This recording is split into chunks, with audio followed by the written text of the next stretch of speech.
Friends, we have a major update out there. Lots of big news items coming across the wire, but one really big one. We have a nuclear power plant on fire, and that is threatening all sorts of things. We got a massive power reduction coming from that unit of the power reactor of a nuclear power plant, and we have two other units that are forced to power down as well. In other news, we do have a major gas terminal burning as well, and another oil terminal goes into day 3 of being on fire. Also, a critical Scandinavian island in the Baltic Sea loses power, internet, and cell phone service. This is a major hub, and it is a naval surveillance asset right in the middle of the Baltic Sea. So it losing all of its fiber optic connections to the mainland and power is a serious blow out there.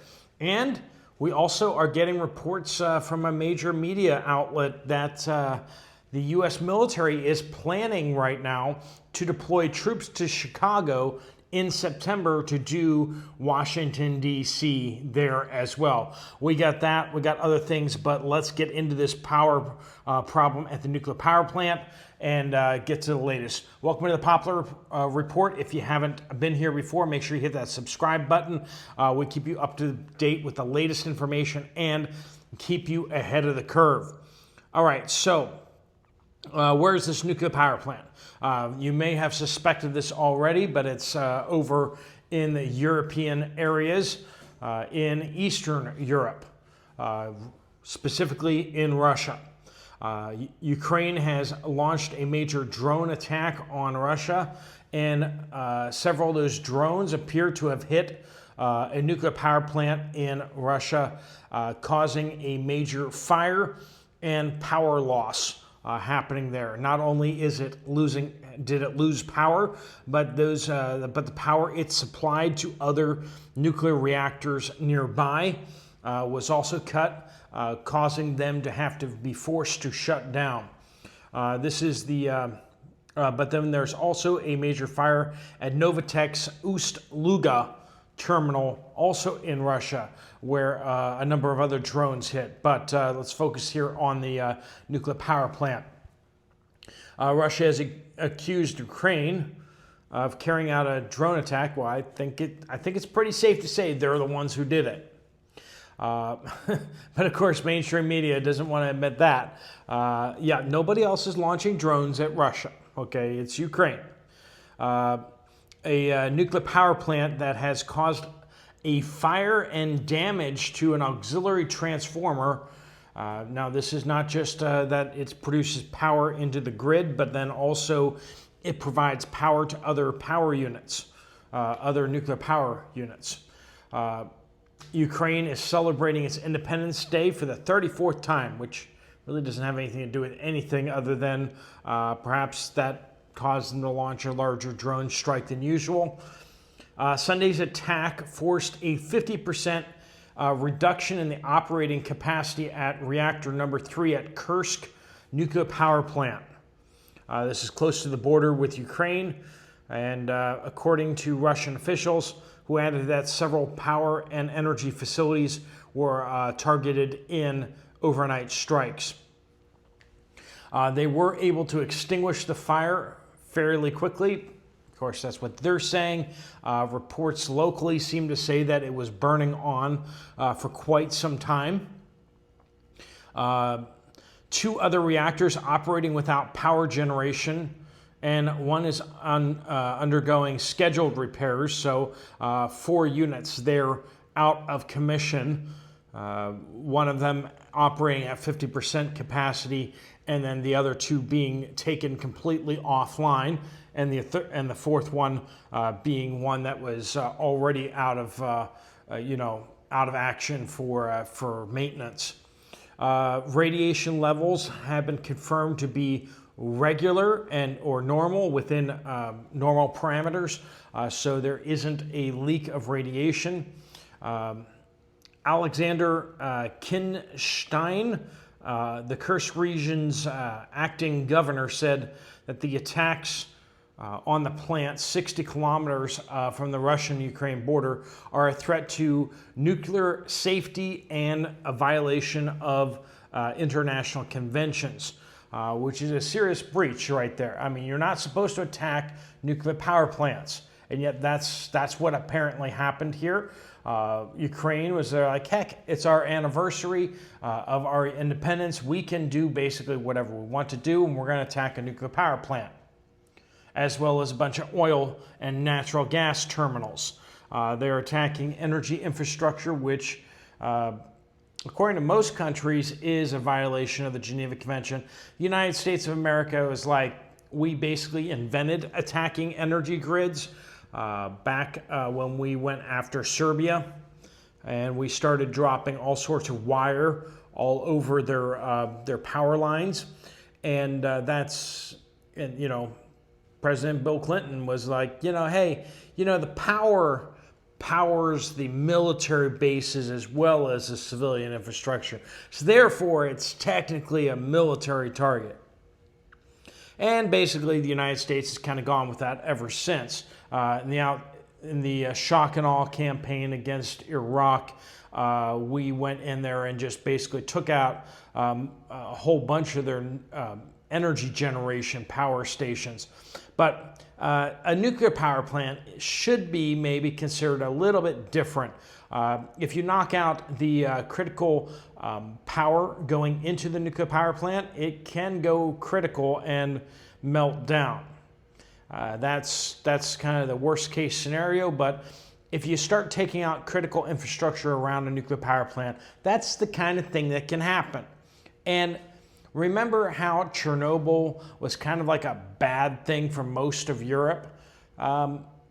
Yet there is Ukraine, which is where the remnants of Chernobyl is right now.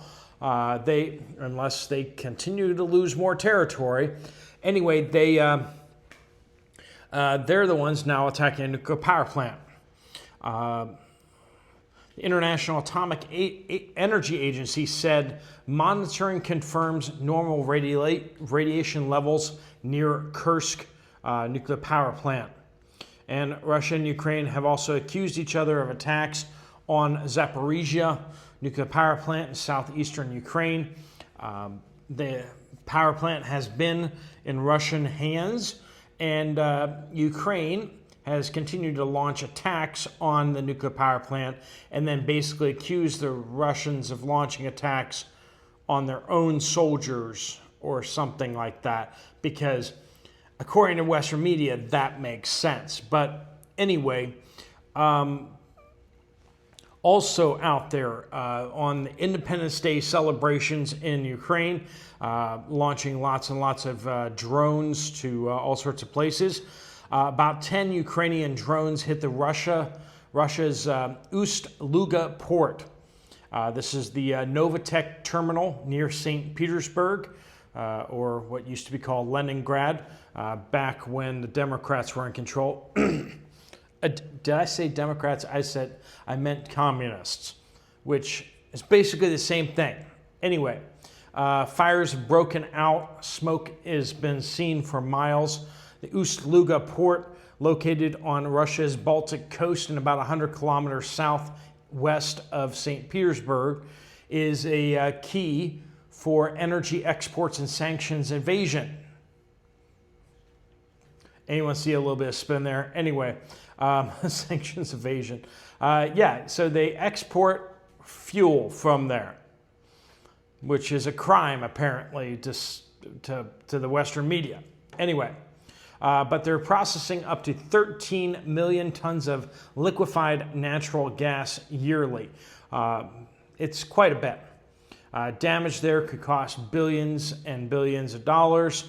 Now, it was apparently launched by Shahad-style drones. That's what Iran invented. They were like, let's make a super cheap disposable drone that can carry a lot of boom and take it, a long ways off, and then, for cheap, and just have it kind of slam into stuff.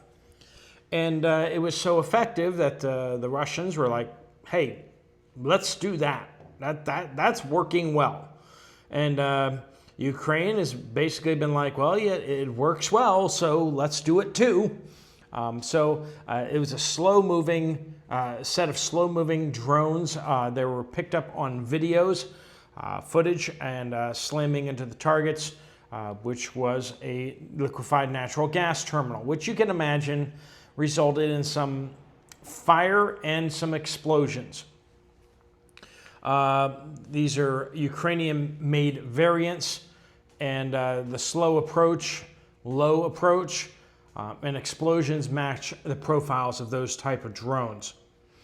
All right, not only are there new fires at energy terminals, but we have some old fires.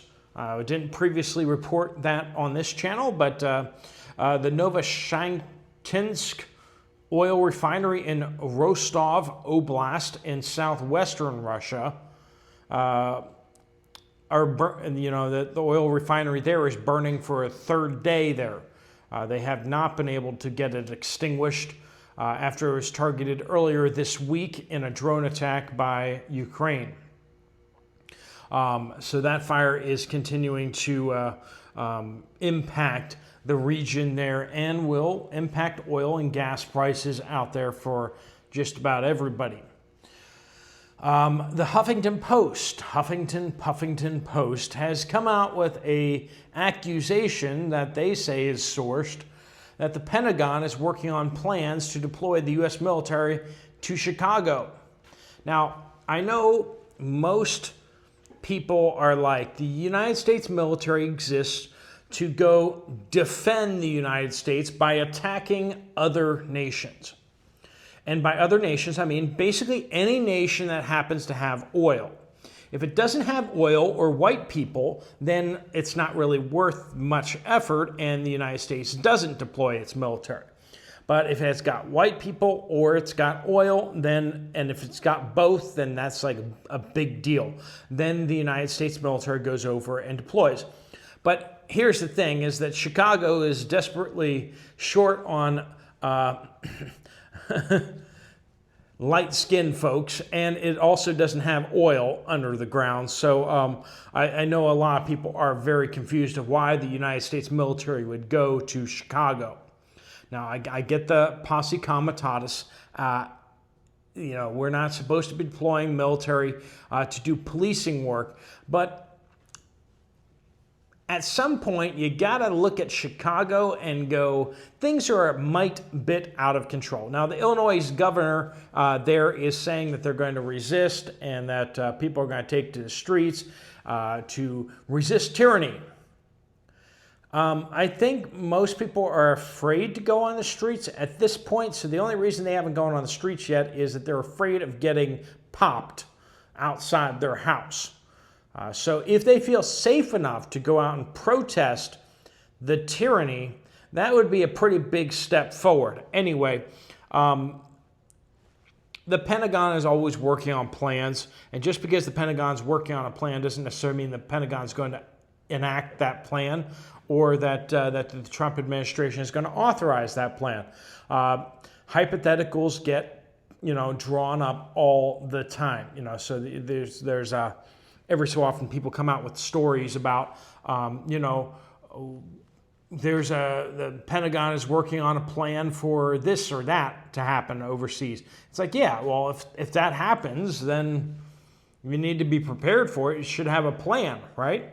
Anyway, another big story out there is the island of Gotland, an island that most of you probably never have thought about, is slap dab right in the middle of the Baltic Sea. It's kind of one of those situations where a radar installation there and acoustic microphones around the island, not to say that anybody has such things, looking at you, NATO. It's Swedish territory, which is part of NATO now, and they monitor submarines that go past it. So Russian submarines have to go out when they leave St. Petersburg, have to go through the Baltic Sea, and one of the islands that they have to go past, they basically all have to kind of go one way around or the other around the island of Gotland. Now this is approximately 100 miles off the coast of Sweden with a population of about 60,000 people. So we're not talking about like a little spit of an uninhabited land or a little rock jutting out of the ocean. We're talking about a major island with a fairly large population of Swedish people. Anyway, they are currently suffering from a major power outage with near total energy, internet, and cell phone service blackout being reported across the island. They do not know the issue at this time. We've had a whole series of data cables and power cables getting cut in the Baltic Sea. We may see that happening. That may be what happened here as well. However, usually you don't put data on the same cable as you do power. So it's possible that this could be a power outage. A power cable could have been snapped by, some Chinese ship dragging its anchor across where the undersea cables are, which are clearly marked on navigational maps. So you know that in certain areas you're not supposed to be dragging your anchor across the sea floor. But recently, Chinese ships seems to have been intentionally doing this. And then as soon as they do this, they then disappear over to China and the ship gets either resold, rebranded, or scrapped. And the owners of the ships start playing a shell corporation game to hide themselves, which is textbook. It's the Chinese military doing this. Anyway, at the behest probably of the Russians. So the Chinese may have cut this cable as well. If it's a power cable cut, it could be that the power eventually just ran out on the island. The cell phone towers just ran out of juice eventually, and they then stopped functioning, and the internet stopped functioning. But it may be that we lost a data cable and a power cable.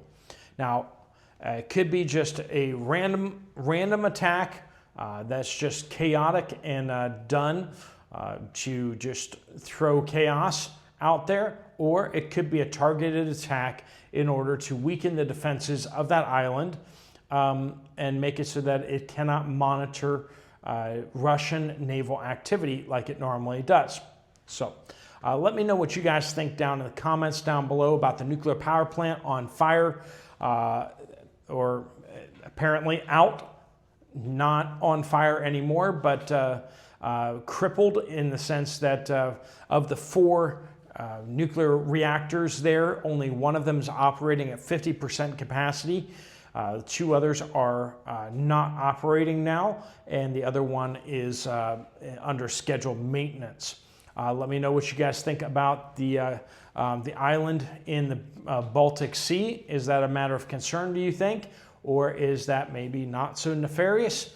Also, the attacks by the Ukrainians on oil and natural gas terminals across Russia. I think most of us would kind of say, if you're in a war, then it's kind of fair game to attack each other's energy infrastructure. But I don't know. Let me know what you guys think about that too. Will those energy price spikes impact Americans? Hopefully you guys are having a good Sunday afternoon here. But let me know down in the comments what you guys think about those things. Thanks so much for watching. If you want to check out another video from this channel, there's one right up here. I'll see you over there, or I'll see you guys later. Steve Poplar of the Poplar Report out.